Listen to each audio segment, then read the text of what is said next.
Il devient de plus en plus courant d'entendre des personnes de notre entourage nous expliquer qu'un proche admis à l'hôpital a été débranché. Qui a pris la décision? Quand la personne a-t-elle été débranchée? Fallait-il vraiment débrancher la personne? Tout cela reste particulièrement opaque, mais devient monnaie courante. Je voudrais simplement raconter l'histoire d'une personne de mon entourage qui est une relation très proche et dont je connais donc parfaitement l'histoire. Cette personne attrape le Covid. Ses poumons se bloquent et elle est transportée d'urgence à l'hôpital. Les médecins constatent la grande gravité de son état, sa santé se détériore d'heure en heure, les poumons sont très sérieusement atteints. Le malade est mis sous respirateur artificiel et tombe finalement dans un coma profond.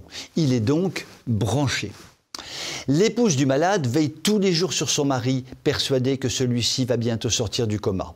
Le temps passe, les semaines passent et l'équipe médicale annonce qu'il va falloir débrancher le malade, c'est-à-dire purement et simplement le condamner à une mort certaine. L'épouse se défend bec et ongle et indique à l'équipe médicale qu'il est hors de question de débrancher son mari. Les relations se tendent entre l'épouse et les médecins, mais l'épouse reste catégorique, pas question de débrancher son mari. Un beau matin, après de longues semaines d'un coma total, le malade se réveille, ne sait plus où il est, ne reconnaît plus personne. Le lendemain de ce beau matin, le malade a retrouvé toute sa mémoire, reconnaît tous ses proches et recommence à parler. Aujourd'hui, le malade est en rééducation et devrait sortir de l'hôpital très prochainement.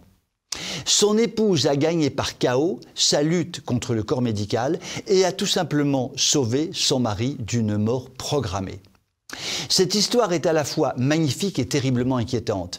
Inquiétante parce qu'il est parfaitement clair que l'euthanasie sera autorisée prochainement, ce qui signifie que le corps médical sera doté de tout pouvoir pour euthanasier ou pas. Mais histoire magnifique puisqu'une femme dotée d'une volonté de fer est arrivée à sauver son mari de la mort envers et contre tout, envers et contre tous. Nous tenons là notre modèle. Je vous souhaite une très bonne soirée.